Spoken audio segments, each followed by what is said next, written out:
Olá você, tudo bem? Chegando para mais um programa do Sabiá aqui para o seu canal 9 da NET, Nova TV Comunitária. O programa do Sabiá que vai ao ar todas as quintas-feiras com repeteco durante a semana. No programa de hoje nós vamos falar um pouco de política, um pouco do mundo empresarial, mas voltado mais para a prática, né? Esse mundo que é um mundo realmente muito legal.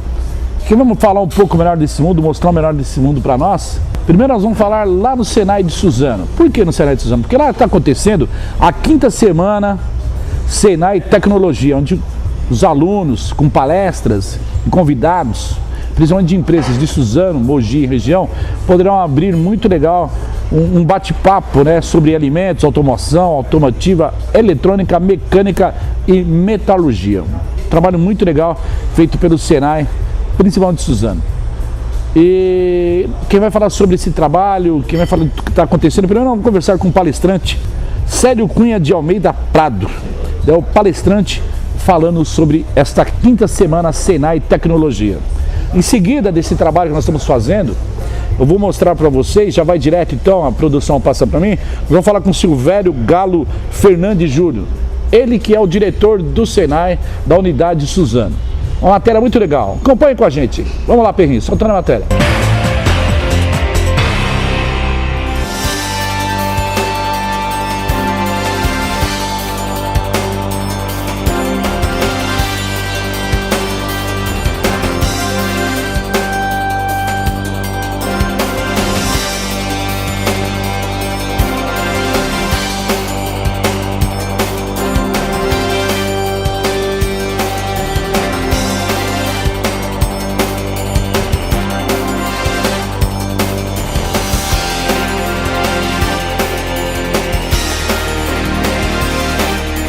O programa do Sabiá de hoje vem direto do Senai de Suzano. Um trabalho muito legal do Senai. Estou aqui com a quinta semana da tecnologia. Alimentos, automoção, automotiva, eletrônica, mecânica, metalurgia, que vai de 5 a 9 de dezembro. E dentro desse trabalho, dessa semana de tecnologia, nós vamos ter uma palestra do Célio Cunha de Almeida Prado, que está do meu lado. Fala um pouco melhor dessa palestra, como que é passar, principalmente aos jovens, né? No dia de hoje, de tanta informatização, de tantas redes sociais, você conseguir transmitir para essa garotada o essencial, principalmente nessa quinta semana de tecnologia do Senai. A minha área é a área de manutenção, né? Eu represento a Abraman, Associação Brasileira de Manutenção. Manutenção é um fator de diferenciação competitiva para as empresas precisam olhar cada vez mais para a manutenção como sendo fator de produtividade, né?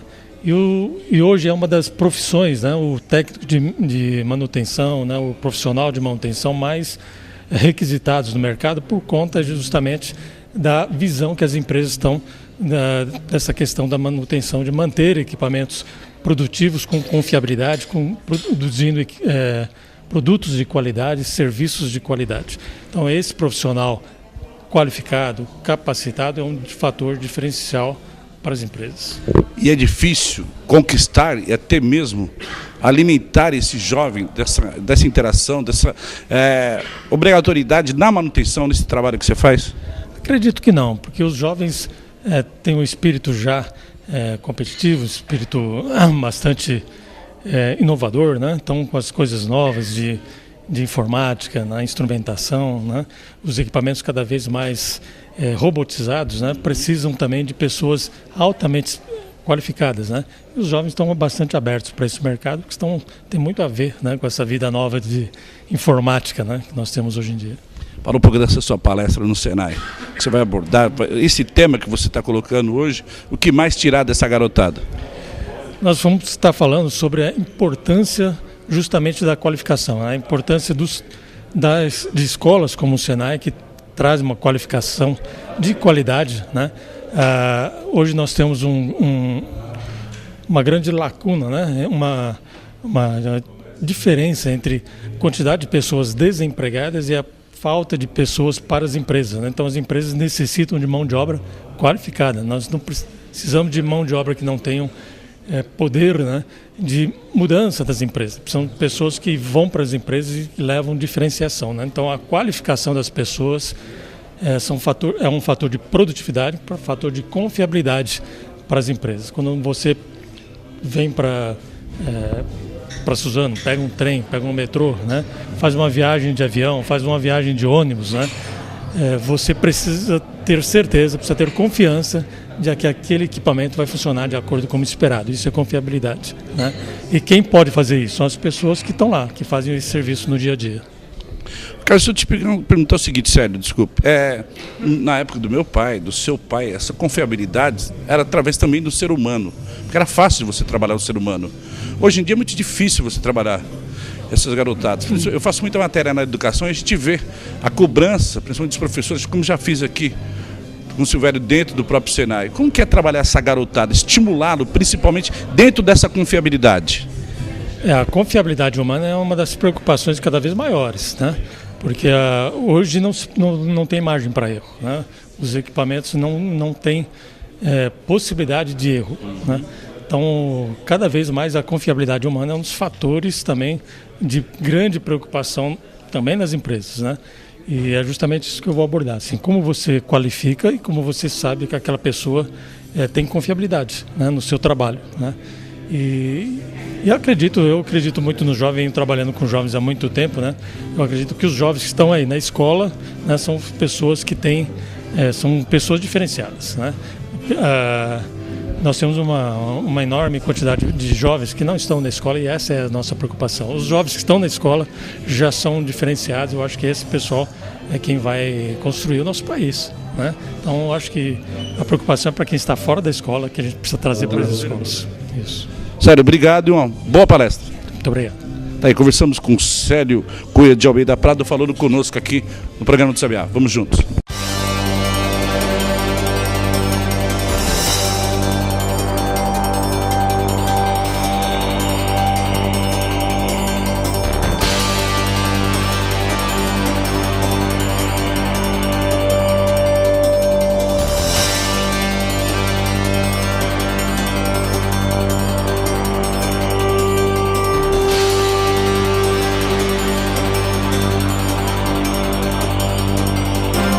No programa do Sabiá, a gente continua hoje conversando aqui dentro do SESI Suzano, Senai Suzano, que a gente acaba, é tudo S, né? Mas aqui nós estamos no Senai de Suzano.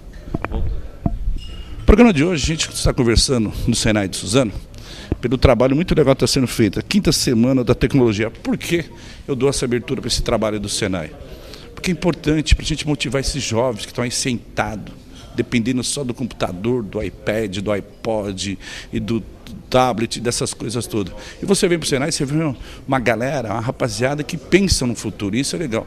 E um desses trabalhos que é organizado, que é aqui ostentado, que tem o alicerce, faz de tudo para isso dar certo, está do meu lado, que é o Silvério Galho Fernando Júnior, que ele é o diretor da escola do Senai Suzano. Tivemos há pouco tempo aqui, falamos de um trabalho muito bonito que vocês fazem. Sim. Vocês fizeram aí 30 anos de trabalho. E passado que eu acho que 2, 3 meses, já essa 5ª semana. Como que esse trabalho não para, né? Não pode parar, sabe? Uma escola, principalmente de formação técnica, que é o nosso caso, onde nós temos aqui a tecnologia dentro da escola, nós precisamos estar divulgando. Então essa 5ª semana de tecnologia para nós é um momento muito importante para trazer aqui para dentro da escola os nossos empresários, alunos de outras escolas técnicas, tudo, e fazer realmente uma divulgação de tecnologia. Ô, Silvério, na realidade acaba sendo um intercâmbio, né? Sim, intercâmbio, claro. Nós temos as nossas empresas, inclusive empresas da nossa região e de outras cidades aí que vieram, né, vão vir aqui nessa semana, que vai ser de hoje até sexta-feira, divulgando essas tecnologias. Porque a escola, na realidade, além de dar a formação técnica, como você colocou, aí, junto ao jovem, junto a toda a nossa população, ela também tem que fazer uma coisa importante, saber aqui, a disseminação da tecnologia. E nada melhor do que quem faz a tecnologia que venha para dentro da escola fazer essa divulgação. Então todas as empresas que vão participar, elas vêm aqui falar sobre os seus produtos, sobre as suas tecnologias e divulgar realmente essa importância. Eu conversava com o Célio, que é o palestrante de hoje. Fala um pouco dessa ideia da palestra e desse trabalho todo que ele tem que fazer junto a essa meninada. Então a palestra é a primeira chamada, né, de um modo geral, para que divulgue, né, esse tema muito importante que fala muito sobre a parte da manutenção. Né? Hoje, manutenção é um dos fatores, eu diria, primordial para o sucesso de uma empresa. Né? Antigamente, a gente sempre fala do antigamente, né? Você é uma pessoa que puxa aí as coisas, né? Com o Célio eu acabei de puxar isso. Tem que respeitar a raiz. Não, tem que respeitar. E aí a própria evolução, né? E a indústria, a tecnologia foi assim, né? Então, antigamente, as máquinas, né, eram mais simples, eram mais por processos mecânicos. Tinha correia, tinha corrente, tinha engrenagem, né? Essas coisas todas. Não eram tão automatizadas, tão sofisticadas como são hoje. Então, hoje, uma máquina, ela precisa ter pessoas muito bem preparadas. Pessoas que tenham conhecimento de tecnologia, conheçam a máquina, conheçam o circuito da máquina, porque ela tem dentro dela circuito pneumático, elétrico, eletroeletrônico, tudo isso daí. Então, uma máquina hoje parada, você não imagina, sabe, o custo de produção que ela deixa de fazer, né? Principalmente às vezes você tem uma única máquina, às vezes a máquina é importada, tudo, né? Então nós temos essa preocupação e essa tecnologia e esse preparo das pessoas, né, para atuar na manutenção das máquinas são fundamentais. Então essa palestra ela vai abordar, é claro, com muita clareza essa importância desse assunto. Quinta semana Senai Tecnologia, alimentos, automoção, automotiva, eletrônica, mecânica e metalurgia. Eu lembro que da última vez que nós estivemos aqui, você falou muito dessa coisa do alimento, né? Desse preparo, dessa preocupação do Senai quanto formar profissionais na área de alimentação. Como que está isso? Então, continua a mesma coisa, né? Hoje nós temos aí um avanço muito grande. Se você for aí nas novas padarias que estão sendo abertas, todos os segmentos de alimentos são importantes. Então, nós devemos nos preocupar primeiro com alimentos, antes de fazer do alimento, se preocupar com uma coisa muito importante, que é a higiene e manipulação. Né? Então o Senai ele tem uma preocupação muito em preparar as pessoas para esse ponto de vista, né? E depois também com a tecnologia. Então vamos trazer aqui para a Semana da Tecnologia novas técnicas de se fazer os produtos, né, de alimentação. Bom, 30 anos... Quinta semana Senai de Tecnologia, tem mais alguma coisa ou o fim do ano já está férias por aí? Não, porque a nossa perspectiva para essa Semana da Tecnologia, sabia, é trazer aqui, através dos minicursos que praticamente já estão todos lotados, né, e das palestras, cerca de 1.000 a 1.200 pessoas essa semana. Né? Então essa aqui é apenas a abertura, mas logo em seguida já temos aí os minicursos, que são as tecnologias, as palestras. Então nós vamos terminar aí o ano com uma chave de ouro. Né? Fizemos aí os 30 anos da nossa escola, que eu quero agradecer muito a sua cobertura, inclusive foi um ibope muito grande. Nós colocamos no nosso site. E o acesso, realmente nós temos como medir os acessos, foi significativo, né? Então quero te agradecer e te agradecer também novamente por você estar aqui, ser um grande parceiro nosso aí. A palavra é essa, ele usou a palavra certa. Tudo hoje na vida é parceria, se não, amigo, você não vai a lugar nenhum. Fala um pouco dessa semana, daí o que acontece durante a semana, você tem aí o organograma, esse que está comigo, como que é? Sim. Vamos lá. Bom, nós temos aqui, né, cerca de 18 minicursos, né, e cerca de 10 palestras, né? Então que vai falar desde sistemas de filtragem hidráulica, que é uma coisa muito importante, né, sobre a parte da pneumática, vamos falar sobre rolamentos, né? Rolamentos é uma coisa muito importante, né, dentro de uma máquina, seu movimento, como você tira, como você coloca o rolamento, os tipos de rolamentos que são feitos e toda a sua tecnologia. Nós vamos falar sobre o processo de soldagem, arames tubulares, que hoje realmente está se usando e muito, então nós vamos trazer uma empresa especializada em tratar sobre isso daí, sobre corte plasma, a CNC, né, que é uma tecnologia que está se usando muito, né? Então essas indústrias, elas virão aqui não fazer apenas uma representação comercial, que isso é uma coisa muito importante, elas virão aqui falar sobre tecnologia, sobre cuidado, sobre modos de operar, modos de se tirar, né, o maior aproveitamento possível daquela tecnologia, daquele equipamento ou daquele material. Vamos ter outros aqui também sobre CNC, né, as máquinas hoje elas estão muito automatizadas, então nós temos os controles numéricos computadorizados, né, que requer um profissional mais muito bem preparado. Né, então nós vamos dar essa oportunidade para que as pessoas realmente tenham esses conhecimentos. Então são palestras e minicursos de alta tecnologia, né, para que o representante da indústria venha até o Senai, né, ele absorva essas informações e que vá para a sua empresa e consiga melhorar o desenvolvimento, tecnologia, o seu pessoal, motivar o seu pessoal, atualizar as pessoas que estão precisando, porque hoje o que é muito importante é as pessoas estarem atualizadas. Obrigado, parabéns pela iniciativa e boa sorte com o Senai de Suzano. Continue levando o nome de Suzano para esse mundo afora. Obrigado, Sabiá. E mais uma vez, muito obrigado aí pela sua presença, a sua equipe aí, que sempre está nos prestigiando. Muito obrigado. Está aqui, conversei com o Silvério Galo Fernandes Júnior, falando conosco, ele que é diretor do Senai no município de Suzano. Vamos juntos, daqui a pouco a gente volta.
Viva Choperia e Restaurante. Um lugar agradável para você passar momentos descontraídos, num bom ambiente e numa grande alimentação. De segunda a sábado, almoço executivo e comercial especial.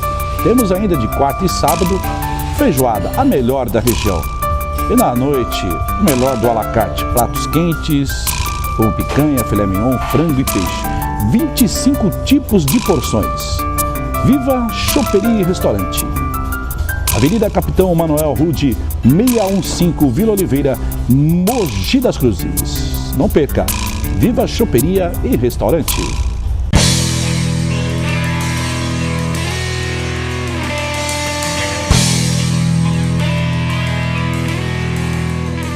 O programa do Sabiá tem o apoio cultural do Wizard Bilingue. Aqui na Wizard é assim, você entra quando menos espera, já sai falando inglês. Na região, 4 unidades. 2 em Suzano.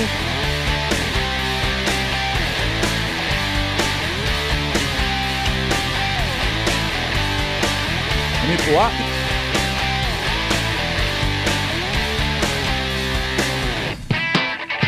E uma em Mogi das Cruzes. Venha conhecer a Wizard Bilingue. Você realmente vai aprender inglês e outros idiomas. Aqui no programa do Sabiá, com apoio cultural da Wizard Bilingue.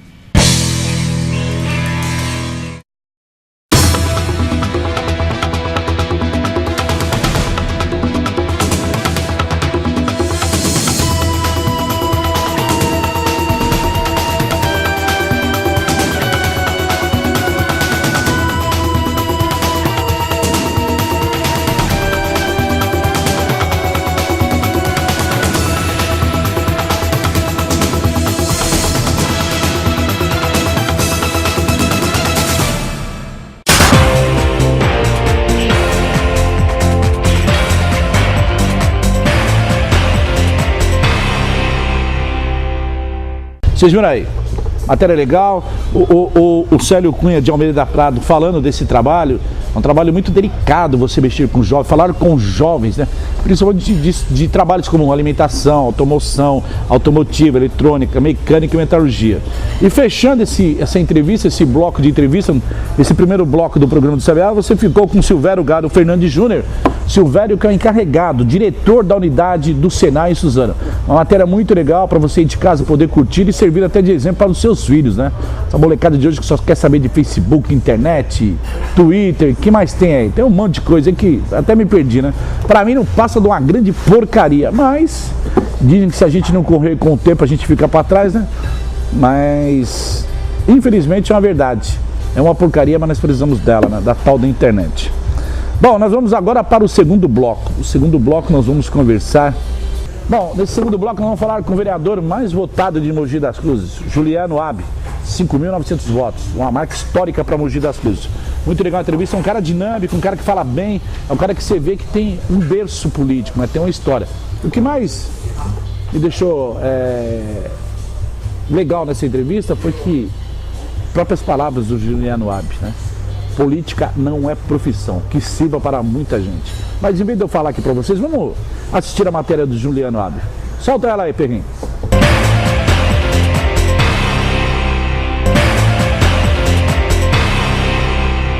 O programa do Sabiá de hoje volta com aquela temática que eu já expliquei para vocês. Eu gosto muito de rua, eu gosto de estar lá fora, batendo com o povão, trocando aquela ideia, mostrando o que há de errado. E logicamente depois a gente mostra o certo. Sempre digo aqui que o programa do Sabiá é um programa de utilidade pública acima de tudo. Mas, diferentemente do que vem acontecendo nos programas, a gente mudou há uns 2, 3 programas. Nós estamos fazendo uma utilidade pública direto com você em casa, com você na sua empresa, no seu comércio. Como? Nós estamos ouvindo os vereadores eleitos, ou melhor, os eleitos pela primeira vez. Nós já conversamos com alguns deles. Agora, dos reeleitos, o primeiro que a gente teve a receptividade, que nos acolheu realmente, foi o que eu vou te apresentar agora. Não joga nele ainda não, segura aí, meu filho. Então, eu quero dizer para vocês que hoje eu vou entrevistar um advogado, ele é consultor ambiental, professor universitário e também filho de um ex-prefeito. Bom, já mataram, não tem como esconder de você. Estou falando com o Juliano Abbe, que está nos recebendo hoje no seu escritório particular, onde ele faz a sua consultoria, abriu um tempo na agenda e está nos recebendo. Primeiro que eu te agradecer por você receber, porque eu sei, filho de ex-prefeito, hoje deputado federal, tem a sua consultoria, o mais lotado de Mogi, ou seja, você deve estar assim com a tua agenda super lotada. Né? E você esqueceu de mais um. Mais um, fala. Eu ainda sou produtor rural. Produtor rural, tem isso também. Eu produzo flores, junto com a família, mas eu produzo flores. Mas tá lá.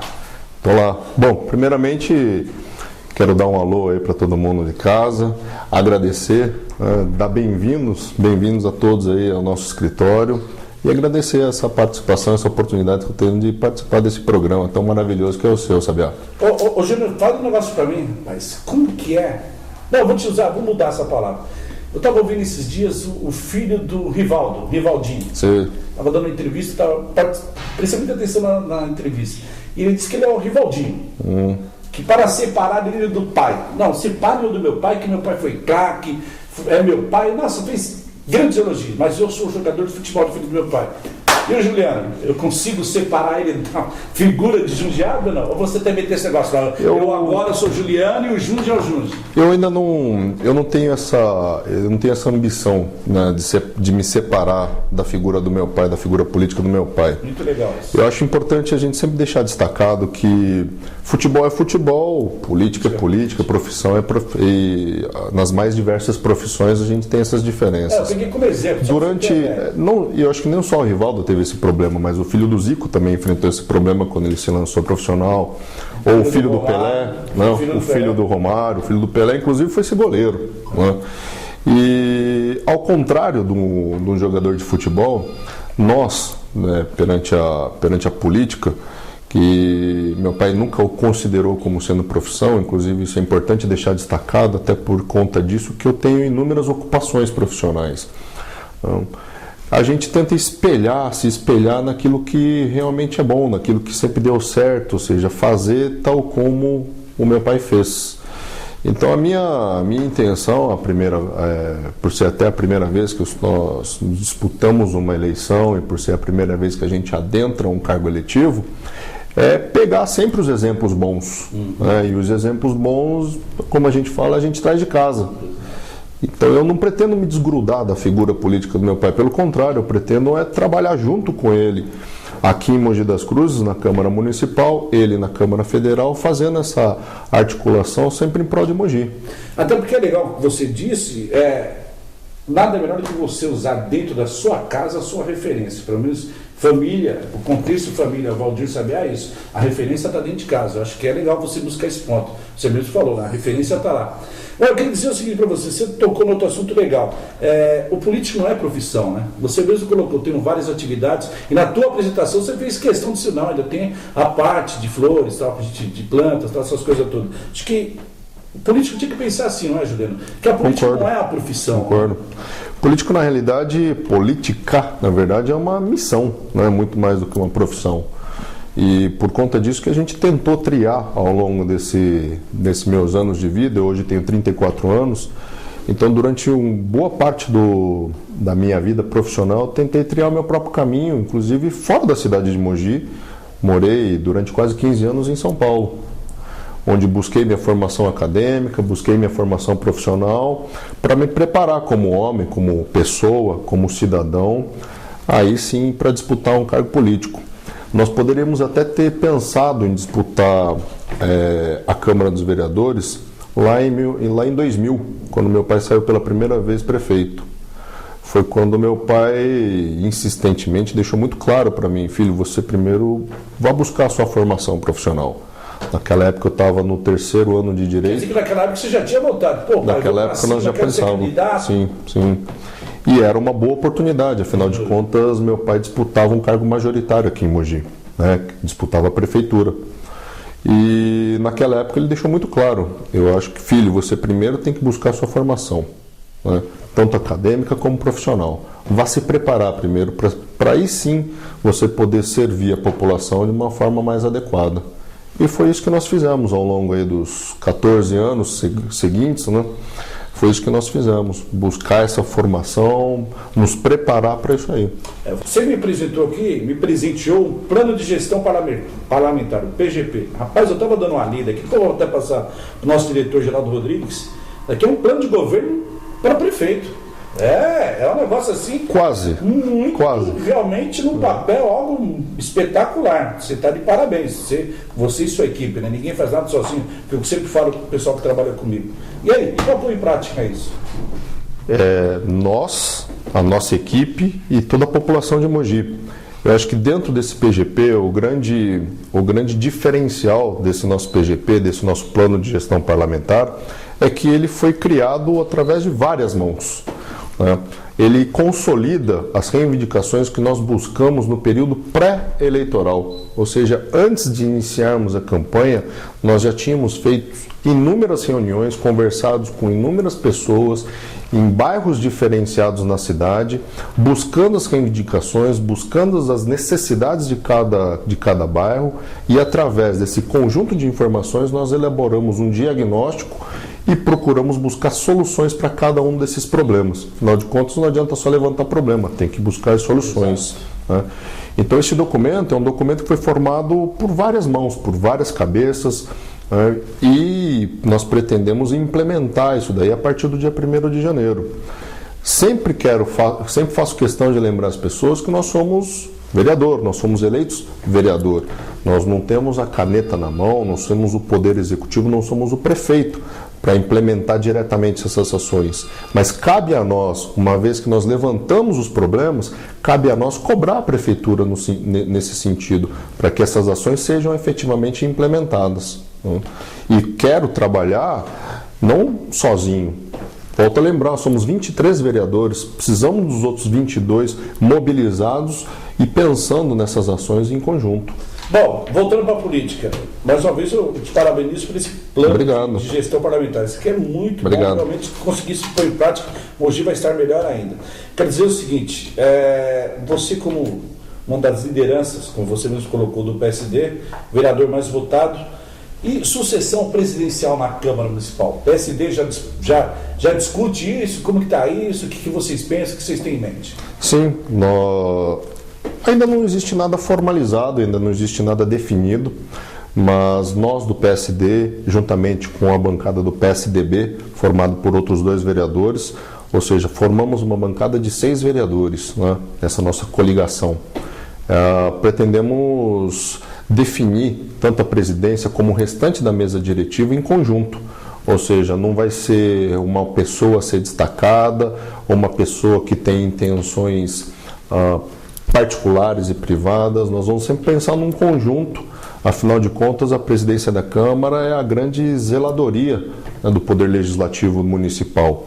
Portanto, precisa ser uma pessoa dedicada, precisa ser uma pessoa que esteja disponível a trabalhar junto à presidência o tempo todo. E o outro cargo importante a ser definido dentro dessa mesa diretiva é o primeiro secretário, que é o responsável por balizar todos os trabalhos da Câmara Municipal, principalmente nos dias das sessões, né? Então não tenha dúvida de que nós, como bancada, nós vamos fazer força para que faça valer a nossa vontade.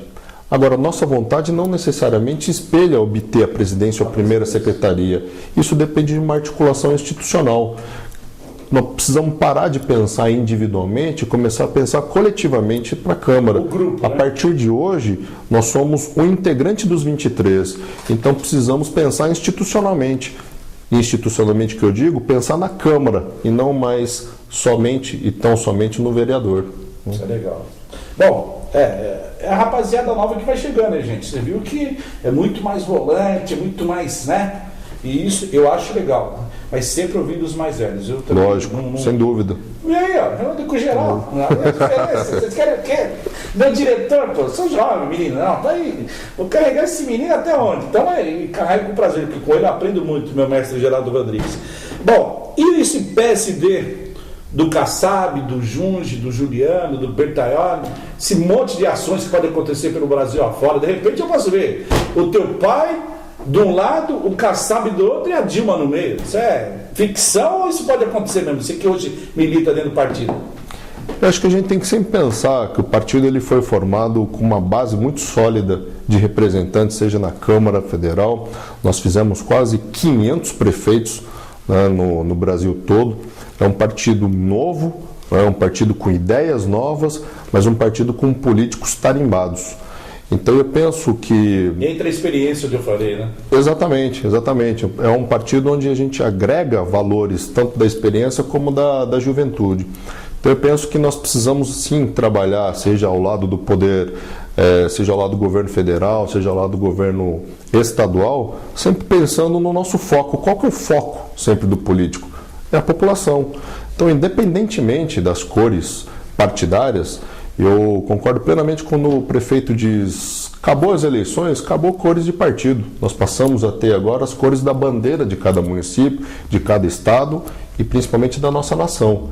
E eu acho que é com essa visão, com esse pensamento que nós precisamos trabalhar. Você sabe que você colocou um negócio legal, porque principalmente na região de Presidente Prudente, São José Rio Preto, própria Ribeirão Preto, de Campinas para cá a coisa já fica mais elitizada e fica mais pau a pau. Mas o interiorzão de São Paulo trabalha muito. Acabou a eleição, é um governo suprapartidário. Todo mundo... Isso mesmo. Tem governo no interior do PSDB que tem PT, e tem governo do PT que tem PSDB, por isso que é do Brasil afora. Só na região metropolitana que existe essa disputa muito grande, né? Verdade. E uma coisa que eu acho importante até citar é essa questão da continuidade das ações. Independentemente do partido que se adentra ao poder, seja ele poder municipal, estadual, federal, é importante que se dê sequência nas ações que forem iniciadas pelo governo anterior, sem pensar nas cores do partido.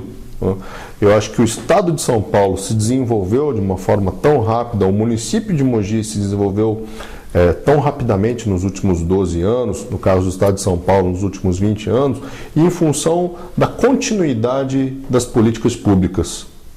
Ou seja, segmentar as políticas é que acaba trazendo prejuízo para a população. Isso você tem toda a razão. Juliano, tá aí. O seu recado para o telespectador, para o teu eleitor e hoje para a população de Mogi, né?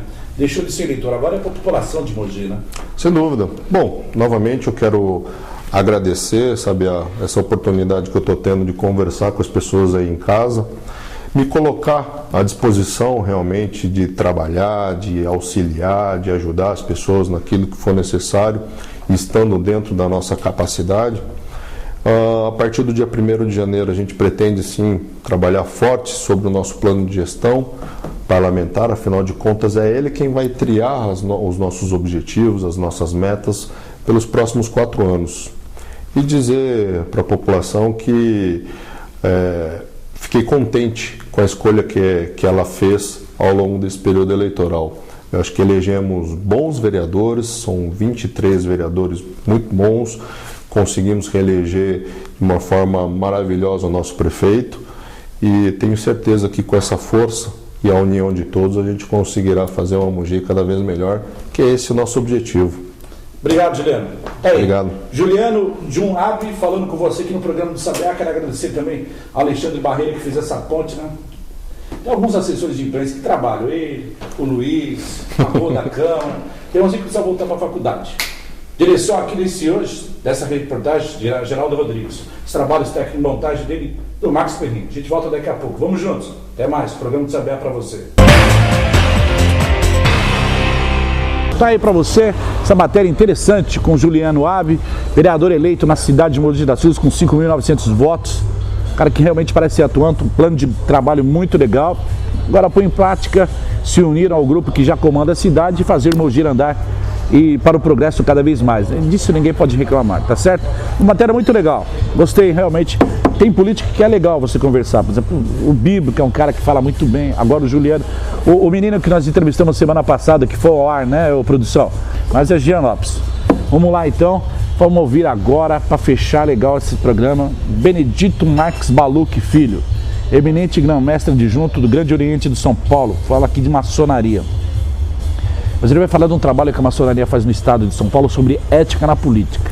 Mas é melhor ele falar, porque ele tem todo o planejamento, é algo muito importante que vale a pena todos nós, independente do cara ser maçom ou não, assistir e tirar as suas... o que você acha, o que você não acha de tudo isso que vai ser falado pelo Baluch. Vamos à matéria. Soltando para nós essa matéria importante, falando sobre ética na política, com Benedito Marques Baluch Filho, o Baluch, eminente grão-mestre adjunto da maçonaria no estado de São Paulo. Solta para nós, Perrinho. Esse programa de hoje, torno a repetir para você, nós somos um programa de utilidade pública, mas hoje a nossa utilidade pública é falar para você, é levar para você um resumo, um apanhado geral do que foi a política nesse período eleitoral que terminou no domingo, dia 28, com o segundo turno em várias capitais e cidades por esse Brasil afora. Vamos falar com Benedito Marques Baluch Filho, Baluch sem ser no final, dizendo que eu invento esse ser, eu também não sei de onde tirei esse ser, que é o precursor da ética na política, um grupo formado dentro da maçonaria. O Baluch, que foi grão-mestre geral da maçonaria no estado de São Paulo, hoje ele é grão-mestre adjunto. Tem uma luta política, depois nós vamos falar sobre isso também, sobre o Grande Oriente do Brasil, que ele visualiza isso também, tem um apoio dos irmãos, principalmente do estado de São Paulo. Vamos falar primeiro da política. Primeiro quero te agradecer por nos receber. Eu sei que tua agenda também, como os outros entrevistados, está lotada, mas você achou um caminho e colocou nós. Fala dessa ética na política e se realmente ela está surgindo efeito com os maçons também fazendo parte hoje diretamente dentro das políticas partidárias em todo o país. Perfeito. Como eu preciso primeiro dizer a você, Sabiá, da minha imensa alegria de estar sendo entrevistado por você, Canal 9. Canal 9. Isso. Mogi das Cruzes. NET. Pode? TV comunitária, Canal 9 da NET. Tá. Vai lá, fica à vontade. Pode começar.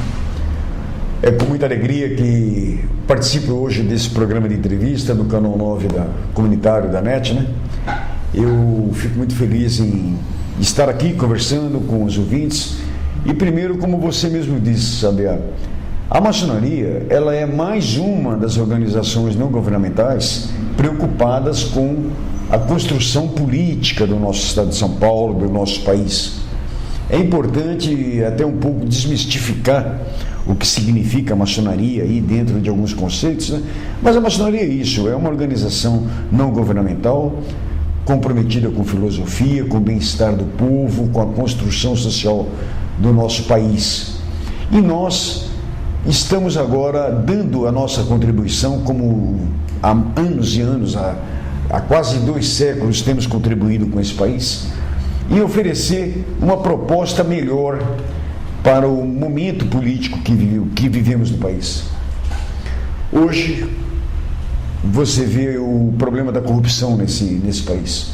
O Supremo Tribunal Federal tem tomado uma postura técnica do que está acontecendo hoje no caso rotulado como mensalão. É claro que ninguém apraz, ninguém fica feliz de ver hoje a corrupção no nosso país. A corrupção, ela é o câncer que esgarceia o tecido social da nossa pátria.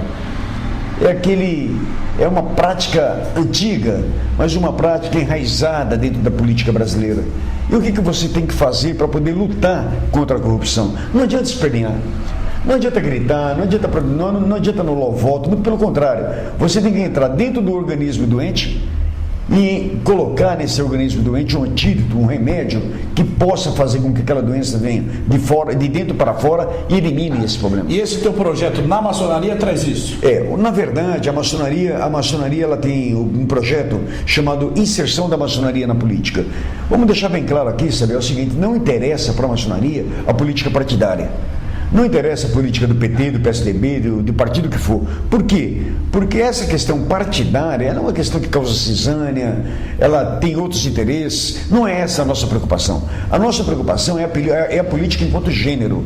Ou seja, nós estamos deixando de ser a plateia para sermos protagonistas nesse processo de reforma dentro do nosso país. Então, o que nós fizemos? Nós fizemos o seguinte: hoje a maçonaria tem no Brasil hoje 190 anos.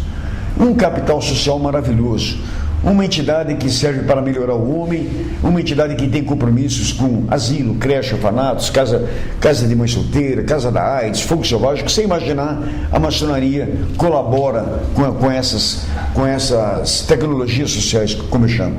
Então, o que nós fizemos? Nós demos um grito na maçonaria: basta de corrupção. É importante nós fazermos uma luta para o resgate da dignidade no exercício do poder. E como é que você faz isso? Você faz isso entrando dentro do processo político. Não necessariamente a maçonaria dentro do processo político, mas os maçons, os associados e os não maçons também. Porque o nosso objetivo, qual que é? O nosso objetivo é tirar o corrupto e colocar no lugar do corrupto homens de bem. Homens que necessariamente não precisam ser maçons. Mas um homem, por exemplo, que tem a ética na política, moralidade pública, transparência de seus atos administrativos, ele tem o respaldo da maçonaria e também de outras entidades. São esses tipos de pessoas que nós estamos querendo fazer com que haja uma nova política brasileira. Uma sociedade melhor, né? Uma sociedade melhor. Você veja bem, hoje, por exemplo, nós estamos entrando hoje na classe média brasileira mais de 35 milhões de pessoas. O Brasil hoje cresce a passos largos, se destacando como uma das maiores economias do mundo, mas uma taxa de pobreza muito grande também. E essa pobreza está alinhada, ela está aliada à questão da corrupção. Então, o que nós estamos fazendo? Nós estamos dentro de um projeto sério, um projeto que não é partidário, é um projeto político, de fazer com que esses homens ou mulheres, ou parentes, amigos credenciados pela ordem maçônica venham e atuem diretamente na política, saindo, como eu te falei, da plateia para sermos protagonistas nesse processo de reforma da política brasileira. Hoje, por exemplo, eu posso te falar uma coisa: esse projeto ele não é um projeto daqui para frente. Ele é um projeto que começou em 2007. Em 2007, com a nossa participação, claro que de forma ainda um pouco tímida, foram eleitos 16 prefeitos, foram eleitos 9 vice-prefeitos e 59 vereadores que acreditaram nessa proposta da maçonaria e se associaram com esses 3 princípios éticos que eu havia te comentado. Em 2010, nós conseguimos ajudar na eleição de 9 deputados federais e 11 deputados estaduais. E agora, 2012, foram 10 prefeitos eleitos, foram 5 vice-prefeitos e 41 vereadores, pessoas que assumiram um compromisso de honrar o mandato, assumiram um compromisso de fazer com que o seu mandato seja um mandato ético, responsável, probo, voltado realmente para a população. Esse projeto que você encabeçou desde 2007, o Olavo Câmara conversava com nós, disse que tem um projeto também, fala de uma universidade para preparar políticos. Como que é isso? Porque parece que tem um trabalho com a GV já em caminho. É verdade. Não, na verdade falta uma escola de liderança política no país. Escola superior de política. Uma escola superior de política, falta essa escola superior de política, não voltada para maçom, voltada para a população como um todo, para a sociedade como um todo. Então, nós buscamos junto a uma das mais conceituadas organizações de ensino, que é a Fundação Getúlio Vargas, E estamos lá estamos lá participando de uma cadeira pedagógica que tem por objetivo capacitar as lideranças políticas. Liderança política não precisa ser partidária, pode ser a liderança comunitária, pode ser a liderança social, pode ser a liderança benevolente, filantrópica, mas uma forma de se trazer a pedagogia da ética. Quando a gente fala em pedagogia da ética, é até interessante, né? Mas é bom que se coloque quais são os princípios para uma sociedade ser progressista, ser justa, ser igualitária e, acima de tudo, ser humana. Nós temos hoje, por exemplo, no nosso país, a nossa presidenta, por exemplo, ela tem um discurso que é a erradicação da pobreza. Ela iniciou com esse discurso da erradicação da pobreza. Não estamos vendo nada ainda nesse sentido. Mas nós não podemos mais conviver com essas situações que estão aí hoje, dentro da sociedade paulista, dentro da sociedade brasileira. Temos problemas graves na educação, temos problema grave na saúde pública. A saúde pública brasileira está um desastre. É um caos, né? Está um caos. A educação, então, nem se fala. Um país que não investe em educação, não investe no futuro. Veja bem, por exemplo, apenas para observação, a Coreia do Sul, que aplicou um grande percentual de seu orçamento na educação, vê hoje o nível que está essa situação. O mundo está se transformando na base da educação. Chegaram a essa conclusão. Agora, o país precisa hoje educação, saúde. Para você chegar a educação, saúde e habitação, você tem que ter o quê? Uma estrutura. E qual é a estrutura que nós queremos? Ética na política. Respeito ao erário público, fazer com que o mandato parlamentar não seja do parlamentar, o mandato parlamentar seja do povo que o elegeu, e que ele seja efetivamente um parlamentar e não para parlamentar ele. Não faça da política uma profissão. Não faça da política uma profissão. E nós da maçonaria somos muito isentos a falar isso. Eu, por exemplo, que estou dentro desse programa juntamente com outras pessoas, eu não sou filiado a nenhum partido político, eu não tenho nenhum cargo político advindo aí desses políticos. Nós temos condição de chegar e falar o seguinte: olha, nós queremos, como uma sociedade civil organizada, que a maçonaria faz parte, nós queremos uma política melhor. E é isso que nós estamos fazendo. Quer dizer, um trabalho silencioso, um trabalho quietinho, mas um trabalho que está sendo. Na realidade, é um trabalho de formiguinha. Desde 2007, elegeram, reelegeram, estão aí trabalhando. Não é do dia para a noite, porque não é fácil nesse país. Dentro dessa tua postura, desse teu grupo de trabalho, que quer essa ética na política principalmente, você não acha que a gente está na hora da reforma política nesse país? Você não pode contar, eu constava isso numa outra entrevista, você não pode admitir que num país 20% em todo o país não compareceram às urnas para votar. O cara se absteve. Claro. Não vou, eu não quero, não suporto, eu não gosto. Pago R$3 de multa e um abraço. É claro, porque de tanto ver triunfar as nulidades, né? Exato. O eleitor ele acaba desanimando, porque o pior, a falência do processo eleitoral é quando você fala o seguinte: eu não vou votar. Eu vou me abster, ou vou lá votar e vou votar nulo. Quer dizer, ele vota a favor desse sistema que está aí, né? Então, hoje, uma reforma política no país, ela se faz absolutamente necessária. Só que eu tenho um pouco de receio dessa política, dessa reforma política, como eles estão pretendendo fazer. Porque eles precisam justificar o gasto público de campanha. Eles precisam justificar o financiamento público de campanha.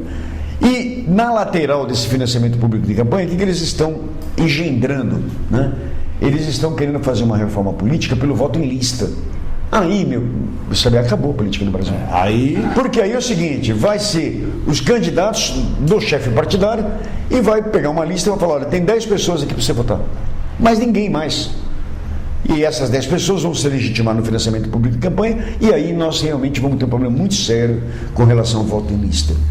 A questão do voto distrital eu acho muito importante também, mas eu não sei se, dada a dimensão continental do Brasil, o voto distrital ele vem a ser realmente aquele voto representativo do que está aí. O que não pode hoje é você ter, por exemplo, dentro da unidade da federação, o mesmo número de senadores que tem em São Paulo, ter um outro estado pequeno, tem um outro pequeno. E o número de deputados, essa proporcionalidade. E se você for ver bem também, nós no Brasil hoje não temos um partido político. Não existe partido político no Brasil. Existe sigla partidária. E as siglas partidárias estão aí, vão para o balcão, vão para... Hoje se senta numa mesa para discutir sobre sigla partidária, tempo de televisão, financiamento e outras coisas. Apoios. Quer dizer, não existe hoje uma cartilha pragmática de um partido e falar, nós vamos fazer isso daqui. É muito partido, né, Baruch? É bom, é bom. Bom, agora inventaram aí, me falaram um tal do partido aí que... É bom porque um dos pressupostos da democracia é o pluripartidarismo. É muito importante, você veja bem, a gente, quanto mais partido político, melhor. Só que existem exemplos, o próprio Estados Unidos. Quantos partidos políticos tem nos Estados Unidos? Tem mais de 200 partidos políticos. Só que você vê lá na frente uma polarização entre o democrata e o republicano. Não, o cara também pode se lançar independente. Sem dúvida. Sem partido. Sem dúvida nenhuma, porque lá é terra da liberdade, né? Exato. Só que o que acontece? Eles fazem um sistema de voto que o eleitor não vai às urnas, faz um trabalho por delegado. É um trabalho que deu certo lá, tudo certinho, não há problema nenhum. Nós aqui, por exemplo, nós temos uma tradição, a primeira eleição que aconteceu no Brasil foi São Vicente em 1500 um pouquinho, eu não tenho bem exatamente essa data, mas você vê, nós já fizemos hoje, desde São Vicente até agora, nós já fizemos mais de 180 eleições. São muitas eleições que nós fizemos nesse período todo. Então, essas eleições serviu para quê? Melhorou o país. O país cresceu, o país evoluiu, o país saiu dessa contingência de subdesenvolvido que ele está? Não, ele está crescendo, não há dúvida. Ele cresce mercê da sua produção interna. O Brasil é maravilhoso, né? O Brasil é o maior produtor de grão do mundo. O Brasil é o maior produtor. Ele cresce e junto com ele vem os problemas que não estão sabendo se adequar. Saúde é uma delas, né? Não, mas sem dúvida nenhuma, sem dúvida nenhuma. Então você vê, hoje, essas propostas de saúde, educação, alimentação, saneamento público, tudo que você imaginar, hoje virou, vamos dizer assim, discursos recorrentes dos candidatos. Assumiu o mandato, esquece. Não vai fazer nada disso. Agora, voltando a falar da maçonaria, o importante, né? A maçonaria, volta a falar, junto com outras entidades, começam a ter um despertar cívico de mudança. E aí vão alguns recados para os políticos hoje, né? Você vê o recado do PT ao PSDB ontem em São Paulo, nessa eleição em São Paulo. Um recado claro que precisa ter mudança. Mas a nossa democracia, que é essa democracia representativa, é bem isto. Olha, você pode votar em quem você quiser, desde que seja A e B. Você não tem um terceiro nome, mas é uma espécie... Eu prefiro a democracia que tem hoje no país do que os anos de ferro que nós vivemos. Os anos 60. Né? Aqueles anos que nós temos que olvidar, nós temos que realmente esquecer aqueles anos. A nossa democracia ela ainda é um pouco jovem, né? Ela ainda vai apurar, mas hoje nós podemos nos orgulhar. Só pode ser eleito quem for ficha limpa. Houve uma movimentação dessa classe média que eu te disse, que está ingressando agora com 35 milhões de pessoas, que está mudando a política. Está mudando a política. E ela já deu esse recado para São Paulo. Espero que dê esse recado para o Brasil. Mas o mais importante, nós precisamos fazer com que a consciência cívica não seja do eleitor apenas, mas daquele detentor do mandato. E ele tem que entender que ele deve honrar o seu voto, fazendo ao próximo aquilo que nós hoje não estamos vendo que está acontecendo, né? Nós não temos hoje uma política pública voltada a drogas, né? Eu estava até discutindo com uma pessoa, sabe? Você veja bem, nós temos hoje o Hospital do Homem, o Hospital da Mulher, o Hospital do Fogo Selvagem, o Hospital do Coração, o Hospital do Rim, o Hospital da Hipertensão. Tem um hospital de recuperação de drogado? É um problema de saúde pública. Então, são uma série de situações que a gente poderia elencar aqui e ficar minutos e minutos. 3 programas, né? O mais importante, a maçonaria não é partidária, não prega pelo partidarismo. A maçonaria, ela é uma sociedade benemerente, filantrópica, altamente progressista e busca melhorar o homem enquanto filosofia, nada mais do que isso. E nós estamos fazendo o quê? Pegando o que nós temos de melhor, que é esse capital social da maçonaria, e colocando à disposição das pessoas. Então, a partir do momento que a maçonaria fala assim, olha, aquela pessoa conta com o apoio da maçonaria, é mais do que uma ficha limpa. É mais do que uma ficha limpa. O cidadão pode ter certeza que ele vai ser um político que vai honrar o cargo dele. E a nossa história de 2007, que nós repetimos em 2010, que nós repetimos em 2012, será repetido em 2014, 2020, 2030, vai ser repetida tudo, porque a maçonaria simplesmente cruzou o braço.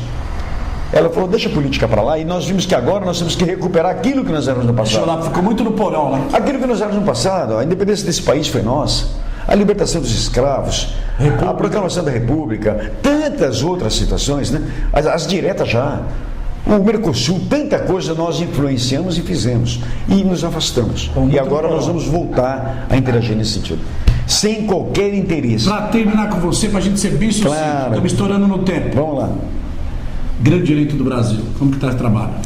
Você é um dos candidatos. Eu sou um dos candidatos, sim, estou preparado, encontro-me na ordem já há 30 anos, exerci todas as funções que você possa imaginar dentro do Estado de São Paulo, né?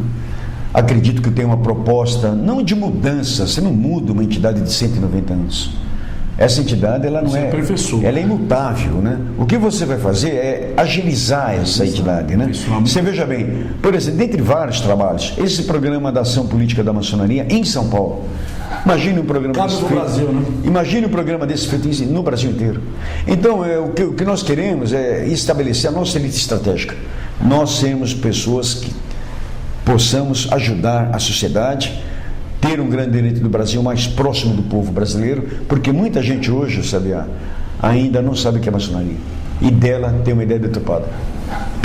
Obrigado. Obrigado a você. Boa sorte. Obrigado por ter nos recebido hoje. É uma honra, muito obrigado. Esse trabalho legal que nós estamos fazendo política. Tá aí, terminando então os 3 blocos do programa do Sabiá. Matérias interessantes, matérias para todos nós ficarmos atentos do que acontece no dia a dia, não só da cidade de Mogi das Cruzes, Suzano e toda a região do Brasil e do mundo. Cada dia a gente aprende mais um pouquinho, tá certo? Uma matéria muito legal com o Benedito Marques Baluc Filho, o Baluc, né? Grão-mestre adjunto do Grande Oriente de São Paulo, falando não de maçonaria, mas também de um todo e da ética na política.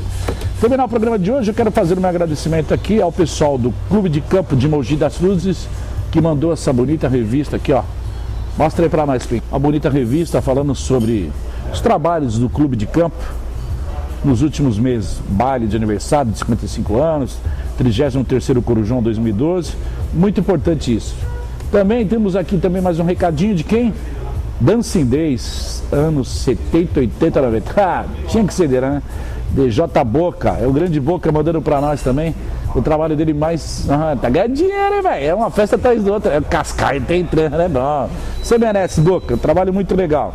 Você pode curtir dia 22 de dezembro, às 23 horas, na Loft. Noite do Dancing Days. Anos 70, 80 e 90 para você. Fica aí registrado que você que tem sua associação, você tem seu clube, faça realmente um trabalho decente, manda para nós. O endereço da TV tá aí, ó. Baixando embaixo, passando embaixo da tua tela aí. O endereço da TV direitinho, você manda para nós, aos cuidados do programa do Sabiá, que a gente anuncia aqui para você, tá certo? Algo sério, sem dúvida alguma, a gente não deixa para lá. Mais alguma coisa aí, produção? Nada? A produção não fala comigo, não olha para mim. Produção, você não me quer mais? Diretor, tudo certo? É aqui mesmo, mas com nós é assim mesmo, não tem essa frescura de ir, entendeu? Que vai ou não vai. Gente, brincadeiras à parte, obrigado a você. Até semana que vem mais um programa do Sabiá. Espero que você curta mais esse programa. Fale para os teus amigos, fala para todo mundo. Tem um cara lá no Canal 9 que é louquinho, é o Sabiá. Assiste a gente. Passa aí para todo mundo, vale a pena. Valeu? Fique com a gente aqui na programação da sua nova TV comunitária. A apresentação é minha, Valdir Sabiá. Trabalhos técnicos e produção, montagem dele, o nosso francês, Marcos Perrinho, o nosso Oli. E a direção é do mestre de jornalismo, Geraldo Rodrigues. A todos vocês, uma boa noite. Apesar de estar de dia, a gente volta semana que vem, mais um programa do Sabiá aqui pelo Canal 9 da sua NET, Nova TV Comunitária. Tchau, gente. Até lá. Vamos juntos. Valeu.